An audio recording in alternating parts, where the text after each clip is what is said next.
Good Tuesday afternoon to you. Hope you're having a great day. Thanks for joining us on Sports4CLE. Talking plenty of Browns, getting ready to face the Cardinals, 4 o'clock.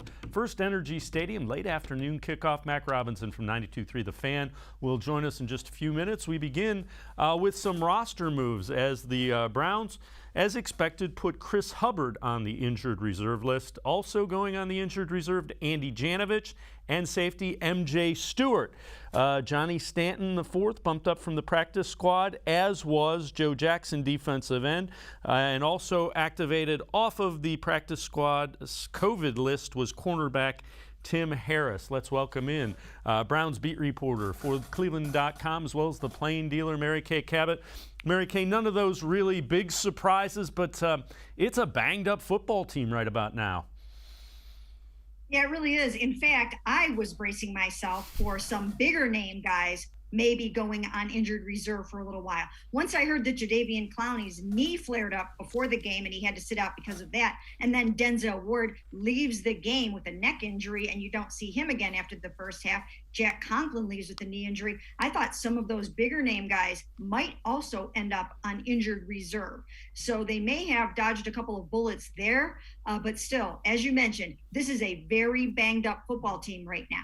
And somehow finding a way to compete with pretty good football teams so far. So Greg Newsome has been on the injured list for a couple of weeks. So has Jarvis Landry. Jedrick Wills not able to go last week. Any sense of if Newsome, Landry might be coming off, and also if Jedrick Wills will be able to go again? Nothing will be official till tomorrow. When I'm sure Kevin Stefanski will let us know. But have you heard anything regarding those guys? Well, I think that both Greg and Jarvis have at least a chance to play. Actually, all three of those guys have a chance to play this week. And it's still early enough in the week that I don't think they know for sure yet. Jarvis started running yesterday. He is eligible to come off IR with a sprained MCL. He started running yesterday, and it's sometimes you want to ramp a guy back up into action. So we'll have to see what the feeling is there. One part of the strategy will involve the fact that they have 2 football games in the span of 4 days. And that's going to matter in terms of who you bring back and when. Because a guy might be ready to play on Sunday, but is he really going to be ready to play on Sunday and Thursday? Or do you let him sit out Sunday and bring him back on Thursday? Do you keep some guys out for both of those games and give them 10 days to heal afterwards? So there's a lot of strategy and probably some analytics involved in this with their exercise scientists, and they're going to have to figure some things out. But I think all of those 3 guys right now, Greg, Jarvis, and Jed, all at least have a chance to come back for the Cardinals game. And you mentioned it's Cardinals on Sunday, then the Broncos quick turnaround on Thursday, so a couple of tough games. Biggest takeaways from the Chargers game, as you looked at it, Browns had a chance, put 42 points on the board, didn't come away with a win though. Well, for starters, the number one thing that comes to my mind is the fact that I am not worried about this Cleveland Browns defense after that football game. In my mind, that game had so much to do with the fact that they were down so many key guys. And in a game like that, you have to bring your A team and you have to bring your A game. Hard to do when Jadeveon Clowney is a surprise scratch before the game.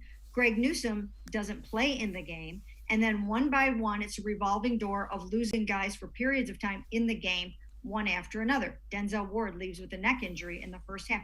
That's hard to be without your 2 starting cornerbacks that you had at the start of the season, right? You're down Denzel and Greg Newsome now.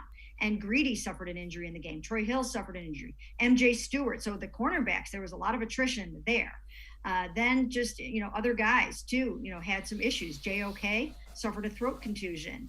And Myles Garrett went down for a period of time with his knee and ankle injuries. So it's a very banged up defense. And I really think that if they meet again in the playoffs, I think it can be an entirely different ball game if the Browns are healthy and intact.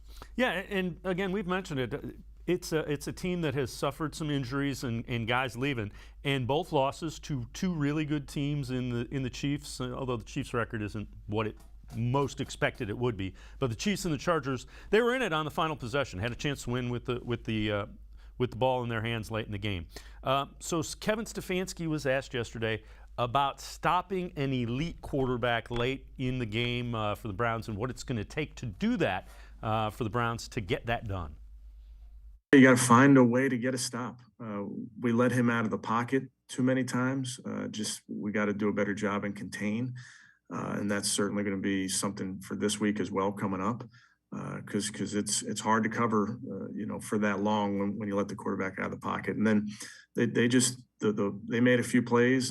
We made a few of them too, but we got to find a way on fourth down in particular to get off the field. And Coach Stefanski alluded to it. It doesn't get any easier. Justin Herbert, a different problem than Kyler Murray, but Kyler Murray coming up this week, a big problem as well. Absolutely, 100%. And when you continue to look down the road at the schedule, I mean, I'm sure you watched some of the Ravens game last night. They have to deal with Lamar Jackson twice. As you mentioned, they've got Kyler Murray, they've got Aaron Rodgers, they've got Derek Carr. They have some really good quarterbacks that they're playing. Joe Burrow twice. They've got a lot of good quarterbacks this year on the slate. And for the most part, last season, they did not have as many really, really tough quarterbacks to play. When they did have one in a guy like a Deshaun Watson, he was basically grounded because of the weather in that game. There were plenty of other outings in which they had Mike Glennon, Mason Rudolph, Daniel Jones, Sam Darnold when he was struggling with the Jets, although they won that game. But, they did not play the best of the best quarterbacks in the NFL. So it's tougher this year. You've got Patrick, you've got Aaron, you've got Kyler, Justin Herbert, and they are going to definitely have to be on point to play these games. And then on the other side of the ball, Baker's definitely going to have to be able to go head-to-head with some of the best quarterbacks in the NFL and come out victorious. So I know you were asked this in another podcast, but what do the Browns have to do to close out a game against a really good football team? What's the recipe to get a win against one of these guys? They've been in it both times they've lost this year. Well, the recipe is going to be different in each and every single game and circumstance. So I don't think there's just one magic bullet that's going to get the job done. As I mentioned before, I think one of the biggest things for the Browns will be to be healthy the next time they go up against Justin Herbert. And I mean, they very well could see them again. And I definitely think it'll be a completely different ball game. The other thing about it is there are a lot of young guys on defense that are still learning the pro game. And I'm talking about Grant Delpit, Greg Newsome, Malik McDowell, Jeremiah Owusu-Koramoah. These are guys that are just playing in their first NFL games. And by December, they're going to be a lot better than they are now.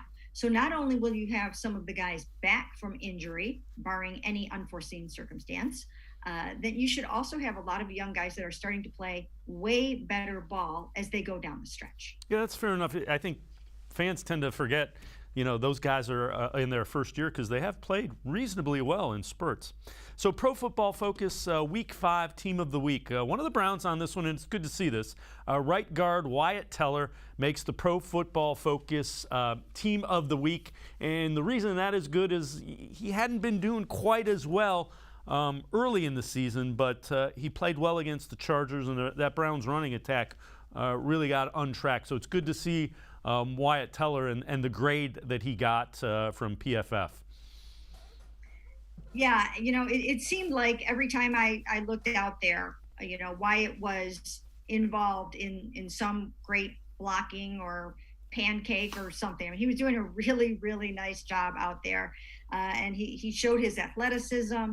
They did a terrific job in the running game. Now, again, this is the 29th ranked run defense. So you have to take it with a little bit of a grain of salt. That's what you expect to do against a 29th ranked run defense. It's what they did last year when they played defenses that were ranked in those areas against the run or the pass or both. So it's what they should have done, but they went out and did it, and now they've got to do it against good run defenses as well.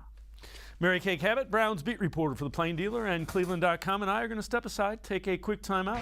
On the other side of the break, Malik Jackson will talk about some of those in-game injuries and what the Browns need to do. Plus, one thing we learned about each team. CBS Sports tells us what we learned about the Browns. Sports4CLE will be right back. Stay with us.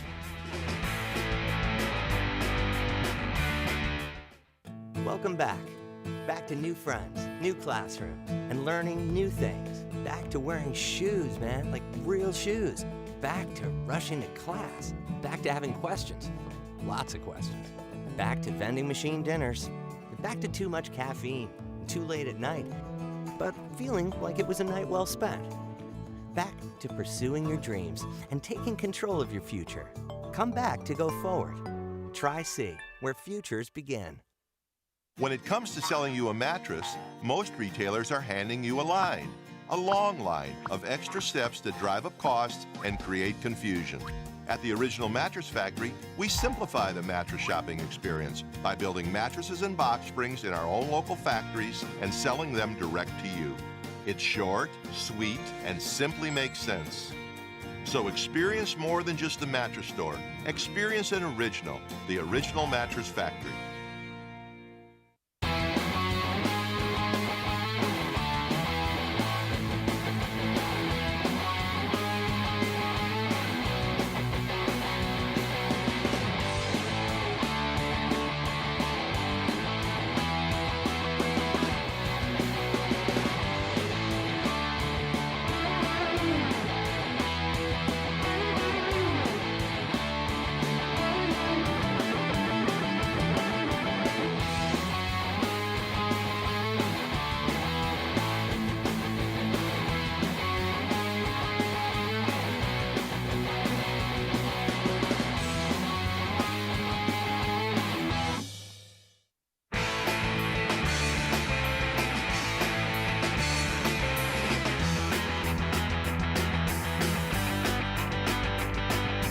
Continue talking Browns football. Browns getting ready for the lone unbeaten team in the NFL, the Arizona Cardinals, 4 o'clock over at First Energy Stadium. Well, Malik Jackson talked about adjusting to those in-game injuries that the Browns had, as we alluded to last segment. I mean, it is what it is. We play a physical sport. You know, we go out there and you're literally putting your face in another man's face and trying to put him in the dirt. So, you know, like I said before, it is what it is. Some guys just need a second. But that's why we take 46 out there, and then it's next man up. Hopefully we can just rotate and guys can do what needs to be done for those 3 hours. But yeah, it definitely sucks, you know, because we do a good job here of training and you know, really being proactive in the training room. But you know, it's week 5, things are getting rough out there, and we're just scraping, trying to be physical and win a game. And Mary Kay, next man up. I know that's the mantra, but at some point in time when you're playing with your 4th and 5th cornerbacks, there's a reason that the 3 guys ahead of them were, you know, the guys that you want to play if you can.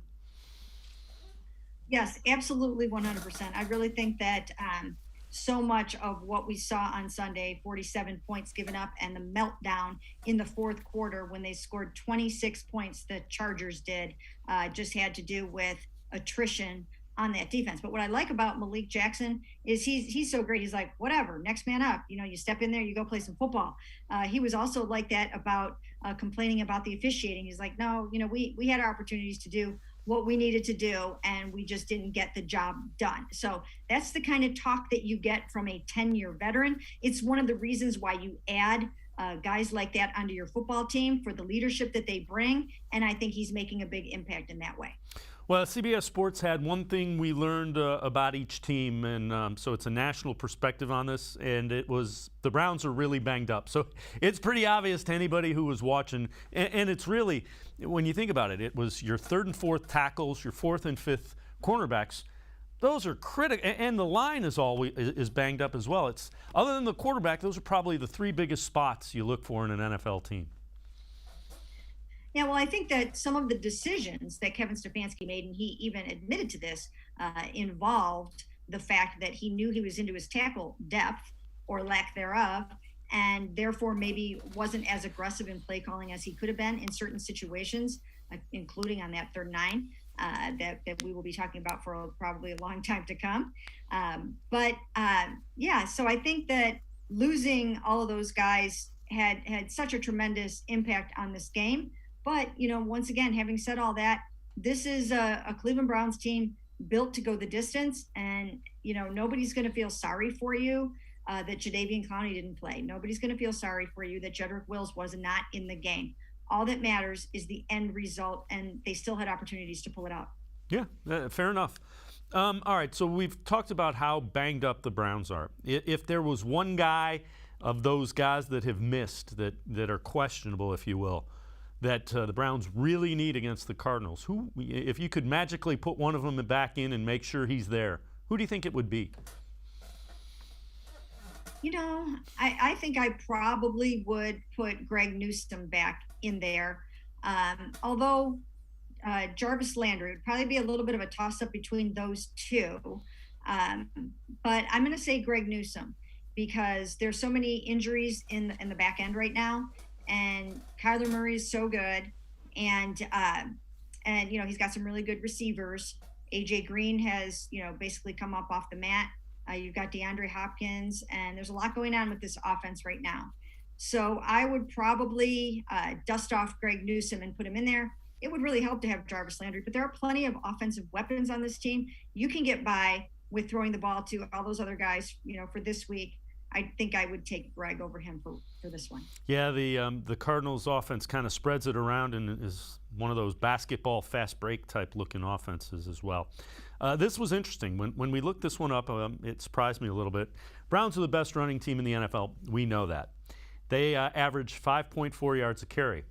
Arizona's defense, one of the worst rushing defenses again. They give up 5.4 yards a carry. Only one worse than them is the Chargers, and the Chargers are below the Cardinals because the Browns just got done running all over them. Is that something that you look to exploit again, even given, you know, we're still not sure Wills and Conklin will be there. You still know Tretter, Bitonio, and Wyatt Teller will be the middle of that line. Yes, absolutely, 100%. You will look to exploit that against a run defense that is very challenged. It does a couple of different things for you.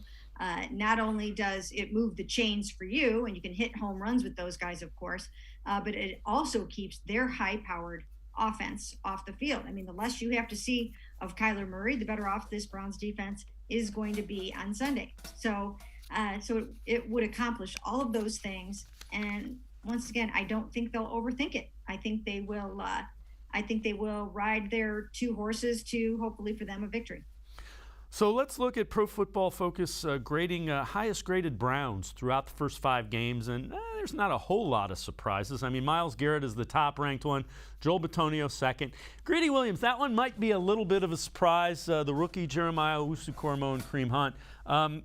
Greedy Williams, before he went out with that shoulder injury again, he was playing really well. I mean, he flashed again against the Chargers, making a couple of eye-popping plays. So it was good to see, and you certainly hope that Greedy Williams can get back on the field because he's playing at a very high level. Yeah, it's so great to see. I'm so happy for him. Once again, just, you know, I had talked to him in the offseason, and, you know, he really opened up about how difficult it was for him to spend that year out of football and, you know, try to deal with the uncertainty of nerve damage in his shoulder and how at times he fell into a little bit of a depression and the support that he needed to get through all of that. And to see him go out there and have the kind of success he's having after losing his starting job to the Browns' first-round pick, Greg Newsome, it's really been one of those feel-good stories. So everyone's happy for Greedy, and it's my understanding that the shoulder injury that he suffered in the game, you know, it looked a little bit scary at the time, but I'm told that he should be okay and that this shouldn't be anything serious. So hopefully it will not linger. Yeah, he has been outstanding without question. Looks like another starter when they put him in there. Before we take a quick break, Jeremiah Owusu-Koramoah, this would seem to be one of those quarterbacks that's kind of made for him as far as, you know, Kyler Murray likes to get out and run. He's got some speed that can keep up with an elusive quarterback. You think that's something that Joe Woods looks to do is JOK kind of, hey, make sure this guy doesn't run all over us? Exactly. It wasn't lost, of course, on the Cleveland Browns that some of the quarterbacks or many of the quarterbacks that they're going to have to be facing over the next how many ever years are really great dual threat mobile quarterbacks. And you've got to be able to keep up with them. You've got to be able to play sideline to sideline. You've got to be able to be multiple and do so many different things. And that is exactly why they drafted JOK. And I think he's only going to get better and better. And I have been saying this, that I think he will really start to pop and flash when Anthony Walker gets back, because Anthony Walker will sort of be a mentor, not only just in the classroom, but on the football field, where, he can, before a play, put the bug in JOK's ear on, blitzing or whatever his assignment is. I think Anthony can kind of give him that little extra boost to do what he needs to do as fast and aggressively as he possibly can, because that's the key for JOK, is to utilize his tremendous speed. So yeah, these are the kinds of games that they got JOK for, and I think you'll see some great things from him. Yeah, it should be fun watching him run all over the field defensively, chasing Kyler Murray. All right, Mary Kay Cabot and I are going to step aside, take a quick time out. On the other side of the break, Kareem Hunt talks about the way the Browns have played and what the team feels. Plus, John Johnson III responds on Instagram to some of those defensive holding calls against the Browns. Sports4CLE will be right back. Stay with us.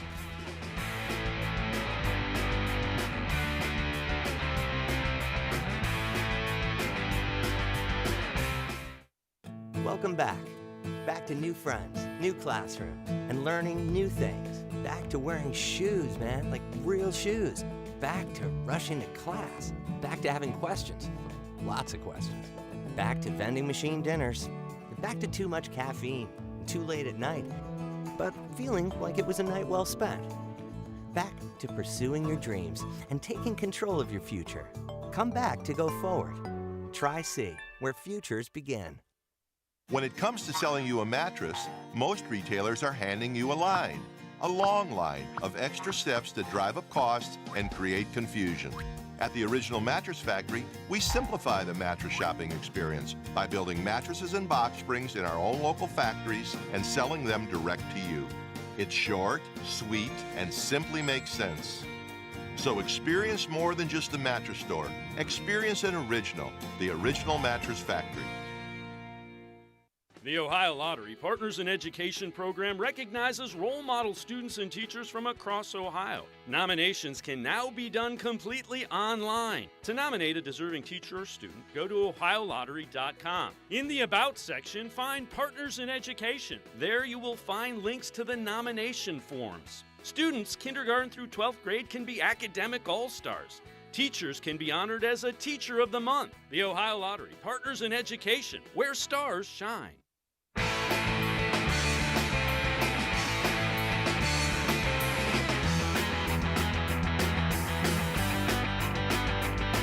Browns getting ready to face the unbeaten Arizona Cardinals over at First Energy Stadium, 4 o'clock on Sunday afternoon. Browns 3-2 on the year. Kareem Hunt says these guys know they're as good as any team in the NFL. I know we can play with anybody. I mean, it's proven. So we just gotta find a way to, click on all phases. Everybody as a team, coaches, and players. So we got to find a way to, finish it out strong, finish out the game strong. And Mary Kay, that's the most important thing is these guys, you get the sense, know they let a couple of them slip away, that they could very easily be unbeaten. And I think the players feel that. Oh yeah, especially when you factor in that they felt that they got robbed on some pass interference calls in this past game. They really do believe that they should have beaten the Chargers on the road. Even with all of the adversity they suffered in that game, all of the guys that left with injuries, they still feel like that was their game. And I think they feel the same way about the Chiefs game. But the truth of the matter is you have to come out with the victory in order to claim that. You can talk all you want. There's adversity in every single football game that you're going to have to overcome. And those things have a tendency to even out over the course of the season too. I mean, Kirk Cousins and Adam Thielen can complain about Thielen getting held on the last play of the game in the end zone in a 14-7 loss to the Browns. So again, these things have a tendency to even out, and the Browns definitely feel like they can beat anybody in the NFL. So there were a couple of plays where the defense had, busted coverage. The guys clearly weren't where they needed to be. How big of a concern do you think that is for the Browns, or is it a function of just having a bunch of guys switching in and out with all the injuries? Yeah, I think some of it was having a bunch of guys switching in and out with the injuries, and I think it's a few other things as well. I think that, John Johnson, I asked him last week about his low rankings on PFF and what was kind of going on with him. And he said, he's trying to adjust to his new role as basically playing in the deep post all of the time. He used to move around a lot more with the Rams. So this is kind of a new thing for him, and he is kind of finding his way. And then Grant Delpit is just learning the pro game. And then there has been such a revolving door amongst the injured cornerbacks. So I think once they get some continuity, I would say, by mid-November, I think you'll see these guys really rolling along. And it's kind of interesting. So you mentioned John Johnson. Colin Cowherd basically said if the Browns lose and officiating doesn't decide games 99% of the time, despite what fans claim it's nonsense, the PI call against Cleveland should get an official suspended. John Johnson responded via Instagram, hard being a DB. So what John Johnson's telling you is, and you see the offensive interference, it was called defensive interference, comes with the territory, is what John Johnson's saying. Yes, that is true. And I think that was the big message that Kevin Stefanski delivered to his football team on Monday. And that was, we are not going to rely on the officials. We're going to do everything that we need to do and not make our own mistakes so that we actually put it in the hands of the officials and that it's that close. We need to put games away. And, if they had done certain things, for instance, if Odell Beckham Jr. had not dropped that ball on 4th and 2, they would have had a little bit of breathing room. And so, I think that's the point. Take care of your own business, and then you won't be hoping one way or another for a call at the end of the game. So Kevin Stefanski was asked, if running on 3rd and 9 in that situation in the fourth quarter, if he doesn't believe in the Browns' passing game. Here was his answer yesterday to that. Yeah, I don't think it sends that message, Scott. At least, I talked to the offense about those calls, and that first one trying to really help the field goal. Those third and longer, when you get down in the red zone and you limit the amount of space you have, becomes difficult. We had a good run that really helped the field goal there. But I would just tell you, I have to do a better job, bottom line. And Mary Kay, that was kind of the recurring theme. He kept going back to that. And in fairness, you were playing with 2 backup tackles, and you probably didn't want to expose your quarterback based on your 2 backup tackles. But what about Kevin Stefanski's play calling? He wasn't quite as aggressive late in that game, and again, I think it's probably based on who was on the line. Yeah, I think that had something to do with it. I think he went into a little bit of a shell there. It still is curious to call that draw there on 3rd and 9. And I was wondering about this today. I mean, if I were Baker Mayfield, wouldn't you just pretend you didn't hear that one and do something different there if you're not confident it's going to work out? But I mean, you never know. With Kareem Hunt, anything can happen, of course. And we have seen him convert a 3rd and 20 on the ground just as recently as the week before, albeit a very rare rushing conversion in that down and distance. But nevertheless, yeah, I think that he did get a little conservative, in part because he was into his tackle depth, and he just wasn't, he just didn't want Joey Bosa probably to come crashing in and dropping Baker Mayfield for a 12-yard loss or something like that. So I think that was a factor. Yeah, I would agree. All right, before we go to break, how much of a concern is there with Baker Mayfield and Odell? Just the whole connection hasn't materialized yet. I still think it's a problem. I think it's an issue. It became one in this game. I thought that maybe this was a game where they would have some success together, perhaps on some shorter routes in which Odell could get some run after catch. And that didn't happen at all, not even on those last 2 drives, those crucial last 2 drives. It almost seemed like right after he dropped that pass, for the most part, Baker made a decision that he wasn't going to go to him in the clutch. That was actually his first target overall. And it came, late in the first half. So that was his first target. And then he was only targeted 2 more times the entire game, and not at all on the final 2 crucial drives. So when you've got your $15 million man and he's catching in the 20s, something's not going right there. Maybe it can be chalked up to the fact that he's just a couple games back from his torn ACL and everybody's still trying to find their way. But it's definitely something to keep an eye on. Is there still time for them to get things rolling this season, or is it? I mean, it's getting there. I mean, it's getting to the time where you need to see it, I think. Do you agree? Well, you know what? I wrote a column yesterday, I think it was, saying that I do think that, or maybe it was after the game. It's all running together when you take the red eye. But I do think that time is running out on them in terms of really getting it together for them to be a force together, especially one that lives up to a $15 million salary. So yeah, it's not what anybody hoped it would be, and that's incredibly unfortunate.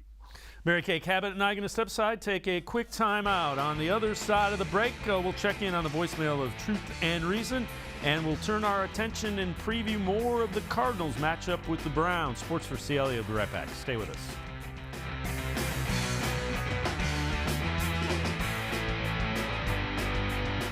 When it comes to selling you a mattress, most retailers are handing you a long line of extra steps that drive up costs and create confusion. At the Original Mattress Factory, we simplify the mattress shopping experience by building mattresses and box springs in our own local factories and selling them direct to you. It's short, sweet, and simply makes sense. So experience more than just a mattress store. Experience an original, the Original Mattress Factory.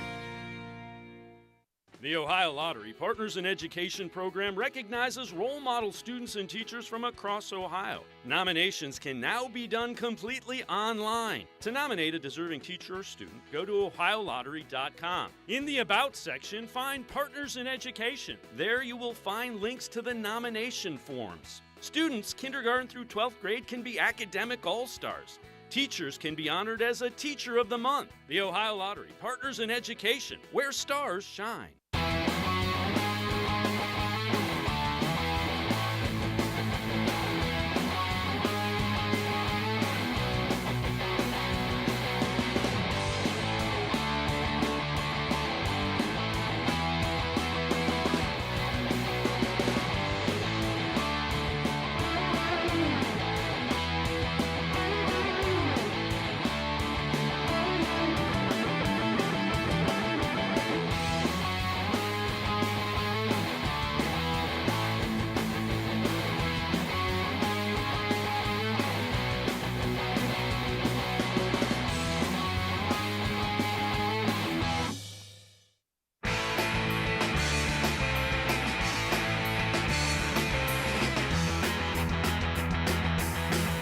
We continue talking Browns football with Mary Kay Cabot, Browns beat reporter for The Plain Dealer and cleveland.com. Time to head to the voicemail of Truth and Reason. Now is the time, even though we're only at Game 6, for the Browns to believe in themselves and go from a very good team to a great team. They must start to do the little things that add up to winning games, like Sunday, and this upcoming Sunday. It is not totally up to Baker Mayfield to come in and win the game for them. The offensive line needs to hold their block a little longer. The receivers need to run great routes and come back for the ball if needed. To win these games is a total team effort. The defense needs to start making the key third down stops and stop allowing the big play, so we don't get into the position we were in Sunday. It comes down to desire and belief that they can become a great team. So, Mary Kay, when you look at that, it's hard to pin a loss where you score 42 points on the quarterback like some people were. I get where they're going with, had the ball in his hand, had a chance to win it. But the Browns have yet to come out and play a complete football game, and both Baker Mayfield and Kevin Stefanski alluded to that. And that's what the Browns are going to need to do to beat some of these better teams. Yeah, it is what they're going to need to do. And I think it will come. I think it's going to happen. For so many reasons, I think it hasn't happened yet. We talked about the defense not practicing together all offseason, all training camp. And that's very true. They just really didn't. And so the first couple of games, those were their preseason games. Then when they finally got it together, now they have all these injuries and they're kind of banged up. So I think that is going to improve very soon. And then from an offensive standpoint, losing Jarvis right away, while Odell really wasn't ready to come in and carry the load, I think that has hurt them. I mean, it's not the Jarvis and Odell right now out on that field that they had even in 2019 when things were going bad. You had your two 1,000-yard receivers out there. So once those guys get back, when Jarvis gets back, and if Odell is still around, and I think he will be, then then I think it can get a lot better. In some ways, you don't want to give up too soon on a situation. And what if Odell and Baker can get it rolling together, and it is the difference in getting past some of these teams in the playoffs. So there is still hope that can happen. So the other thing that's really interesting, Cardinals are a +5 in the giveaway takeaway. That's tied for third in the NFL. Browns are even. So and that's been a focus of this time. So they've had as many giveaways as takeaways, only 4. Cardinals have 10 takeaways, 5 giveaways. So that's another thing that's going to be critical when you look at what is going on this Sunday for the Browns. Yeah, and I've never seen a team practice takeaways as much as the Cleveland Browns do. They work so hard on it. It is a point of emphasis, and that's going to start translating onto the football field. Once again, it didn't happen in this game because so many of your big name guys just were either out for the whole game or out for parts of that football game. But once they're all back together, once they have their communication down, Anthony Walker, the defensive signal caller, just got back on Sunday for the first time. So it's just been, no continuity whatsoever. And I think there's just so much more room for improvement, and it will happen. So when you look at this matchup, the Cardinals and the Browns, what are some of the keys for the Browns to come away with a win? Well, once again, I think they do need to take advantage of cramming the ball down their throats. When you have a run defense like that, do what you did with the Chargers. My goodness, 161 yards for Nick Chubb. Do something similar and keep Kyler Murray off the field. So run like the wind, run like crazy is the number one thing. And then you mentioned the takeaways. I think that's huge. I think the Browns have to win the takeaway battle. I think they've got to get in there and they've got to find a way to punch that ball out, to do whatever they can possibly do to get some turnovers in this game. And then Baker has to continue to protect it. And the running backs, Kareem and Nick, also have to do the same. Because like you said, these guys have 10 takeaways. That's a lot at this point in the season. And +5 is really good and a major reason why they're 5-0. Yeah, when you look at it, the +5 means they're one takeaway, they're +1 for each of the games. And that's an extra possession. Mm-hmm. And when you have Kyler Murray playing quarterback, that's not something you want. How big of a concern do you think Kyler Murray is for the Browns defense? Well, I think he's a concern. I think they are built to handle these kind of guys, as we talked about before. But, he's such an incredible dynamic playmaker that even when you think you have it covered, he's a creator. He can do so many different things. So I think that he is going to be a concern, and he's on a roll, and he's got good weapons and good targets. He's playing with a lot of confidence. They're calling it well for him. And so I definitely think it's a concern. The other thing that I think is a concern in this football game is, you do have J.J. Watt and you do have Chandler Jones, and you might be a little challenged at your offensive tackle spots still. Even if Jack Conklin plays and Jed Wills plays, we know they're not 100% on an ankle and a knee, and there could be opportunities there to get some pass rush. So I know the Cardinals will try to do that. You think this will be a high-scoring, low-scoring, just in terms of how this plays out? What do you think? What type of game do you think it is? I think it'll be high-scoring again. I think you'll see some 30s. I think someone's going to have at least 30 points. I think it'll be a little bit of a track meet / shootout again because, again, the Browns defense is a little bit banged up right now, and because the Cardinals don't have the run defense, I think you'll see a little bit more offense in this game, and the Browns are going to have to bring it. Mary Kay Cabot, Browns beat reporter for the Plain Dealer and cleveland.com. Mary Kay, as always, appreciate the time and the insight. Thanks very much. You can read Mary Kay Cabot, pages of the Plain Dealer, as well as cleveland.com.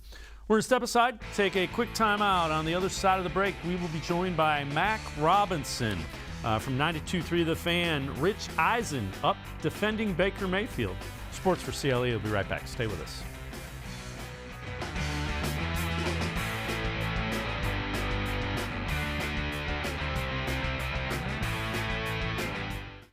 Welcome back. Back to new friends, new classroom, and learning new things. Back to wearing shoes, man, like real shoes. Back to rushing to class. Back to having questions. Lots of questions. Back to vending machine dinners. Back to too much caffeine and too late at night. But feeling like it was a night well spent. Back to pursuing your dreams and taking control of your future. Come back to go forward. Try C, where futures begin. The Ohio Lottery Partners in Education program recognizes role model students and teachers from across Ohio. Nominations can now be done completely online. To nominate a deserving teacher or student, go to ohiolottery.com. In the About section, find Partners in Education. There you will find links to the nomination forms. Students, kindergarten through 12th grade, can be academic all-stars. Teachers can be honored as a Teacher of the Month. The Ohio Lottery Partners in Education, where stars shine.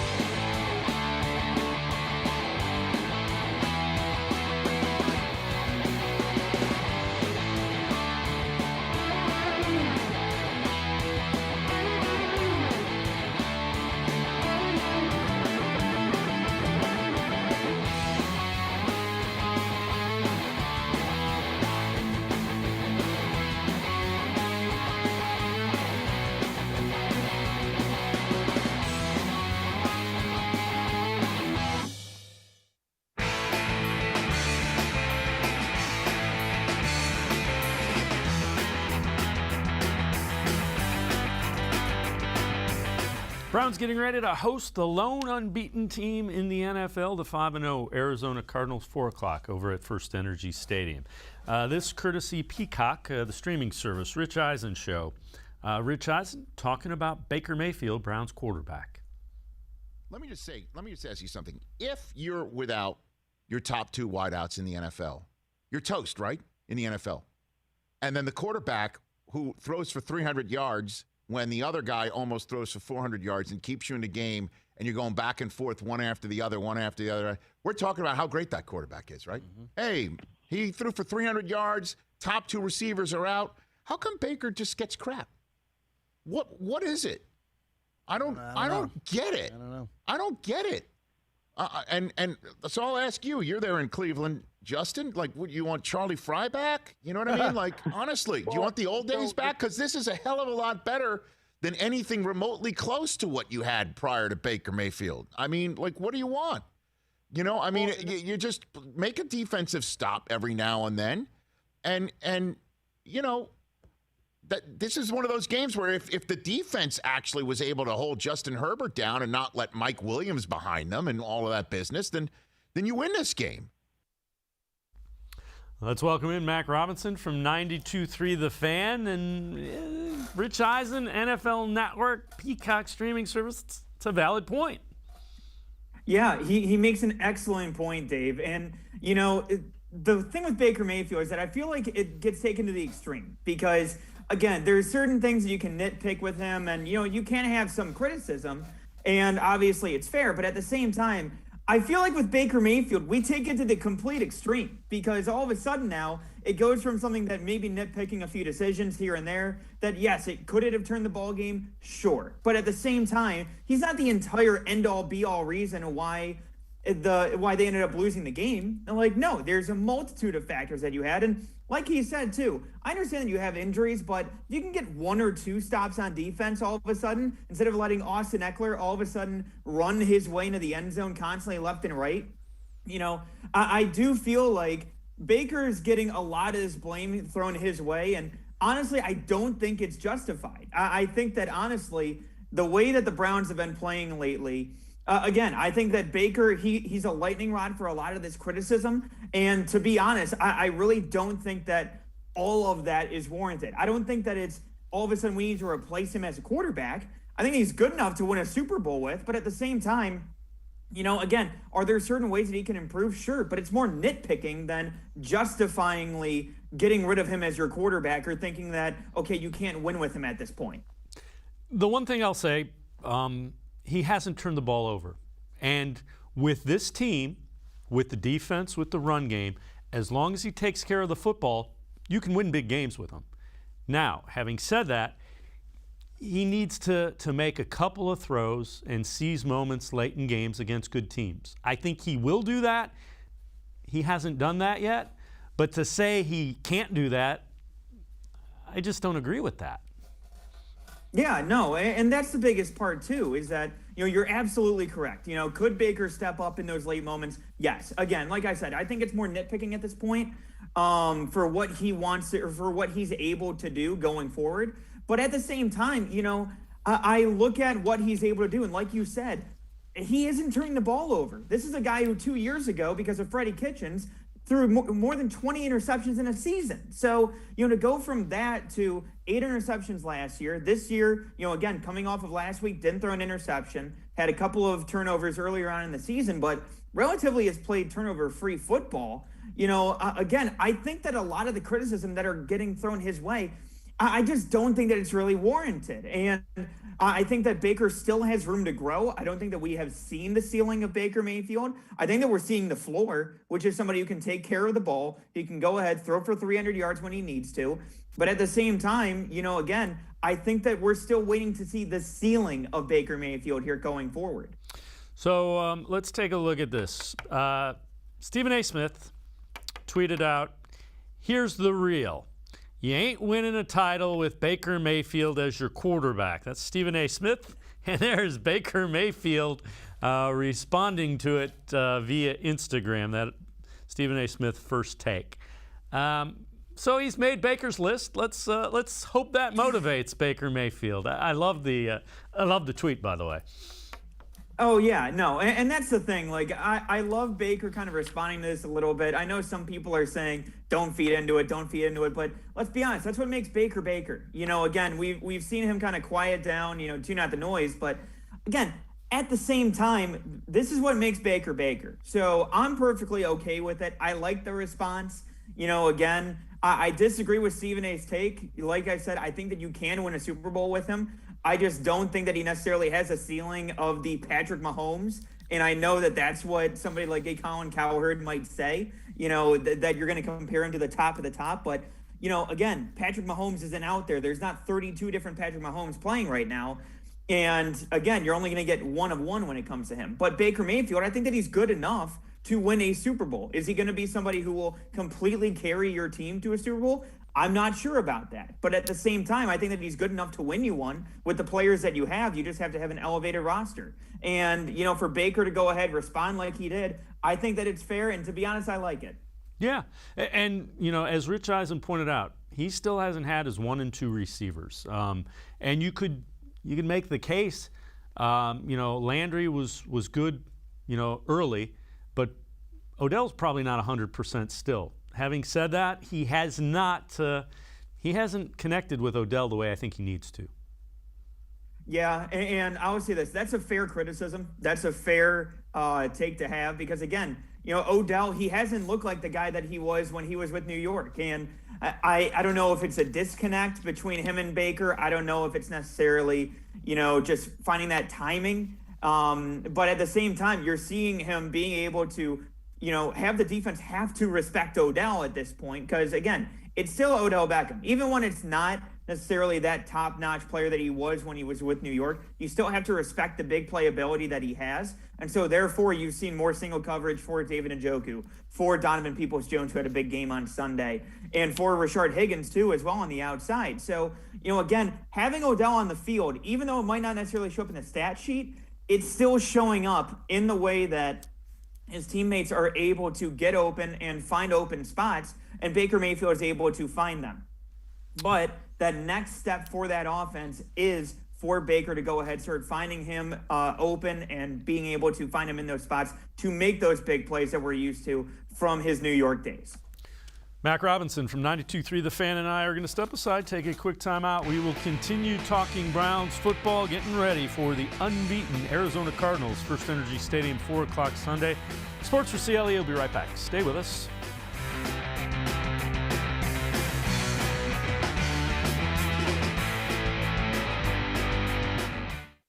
Welcome back.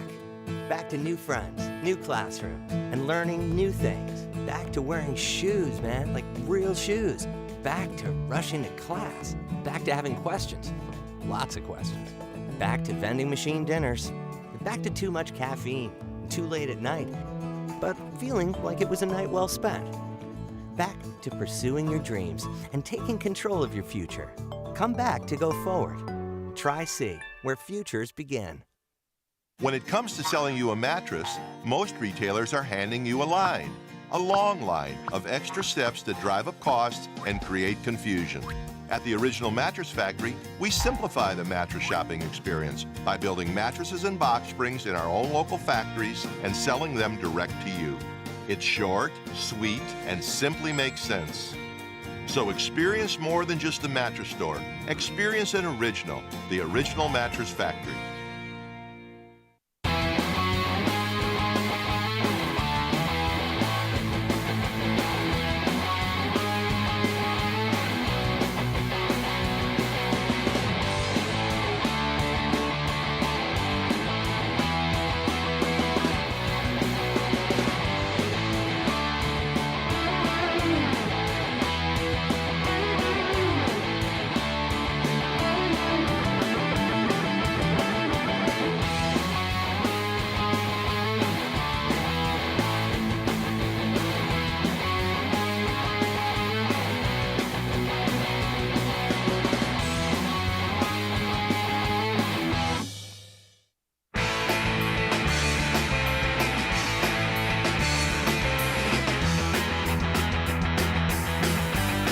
Continue talking Browns football. So Colin Cowherd from FS1's The Herd talking about the Browns offense under Baker Mayfield. Everybody plays great with a lead. Everybody plays great when nobody knows if they have to throw. But when everybody in the stadium knows you have to throw, like, you know, that final Herbert drive. Did you see what Baker did? It was embarrassing. 21 yards in a minute 26. Aaron Rodgers needs 2 plays to move 60 yards. Brady, if you give him a minute 30, has time to spare, has to throw the ball out of bounds to waste time. He did it too quickly. Baker checked down 3 straight times with no timeouts left. Okay, Baker in crisis. Again, everybody plays when the running game is good and you play with a lead and there's no pressure. You get the bag, you get $300 million when you play from behind and you have to throw. And everybody knows you have to throw. That was bad. So, Mac Robinson, what do you take of that one? What do you make of that? I disagree with that one. I'll say that at least. You know, I don't think it's a lack of trust. Again, the Browns have 2 of the top 10 running backs in the league. So, again, I understand that you're behind. I understand you have the time going against you, but you know, again, you want to hand the ball off to those guys. And in the same way, you know, again, you had the so-called checkdowns that he talked about were the same ones that, again, they're those guys that you want to get the ball in their hands in space. And so at the same time, I hear what he's saying, but I disagree with it. I think that, again, it's trying to fit the narrative. And I'll just go ahead and say this. I don't think he makes $300 million. And the number that he kept on throwing out there, but I think it's more nitpicking than anything. But, you know, Dave, I know you and I have talked off air about it, but the fact that the Chargers had one of the worst rushing defenses in the NFL this season, how do you not try to take advantage of that with Kareem Hunt and Nick Chubb, especially when, as he said, everybody in the stadium knows that you're going to throw the ball? Okay, fine, let's go ahead and go up against one of the worst run defenses with 2 of the top 10 running backs in football. I understand it. I know why. I get why Stefanski went with it. Do I wish that he would have maybe called a couple more shots down the field? Sure. But again, I think that's more nitpicking than anything. I don't think it's distrust in Baker Mayfield. I think out of anything, it's just more of an understanding of who you're playing and your opponent. Yeah, and what you do well. You know, you're game planning to win a game, not to gain a bunch of yards passing. All right, this is from Peacock, Pro Football Talk. Mike Florio, Mike Golick on should the Browns consider trading Odell Beckham Jr.? When you put up 42 points and Odell Beckham Jr. has 2 catches for 20 yards, something ain't right there. Something is not right there. And I said before the season that Beckham is a candidate to be traded if the Browns continue to get it done on offense, and he's not a big part of it. And here we are, 5 games in, he's not a big part of that offense. And I just can't help but wonder whether somebody out there is going to say, man, what we could do with Odell Beckham Jr., and if they're going to call him at some point over the next 3 weeks.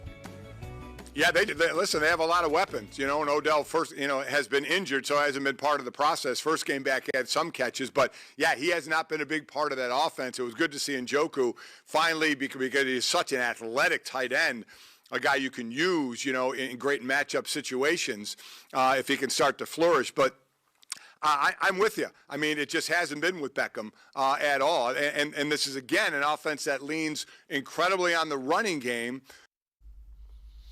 I get where they're going with that. I think the big game is coming, much like I said a couple weeks ago. I thought there was a big game in the future of David Njoku. I think there's a big game where Odell gets a bunch of yards and a couple of touchdowns coming in the not-too-distant future.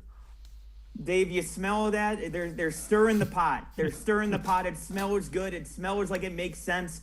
I disagree. I think that I disagree with them, not you. I think that there is a big Odell game coming because, again, like I said, he's finding a way to get open. All it is just about getting connected. You saw in that first game against Chicago, he was able to, get over 70 yards. He was able to get a few catches. It looked good. It wasn't forced.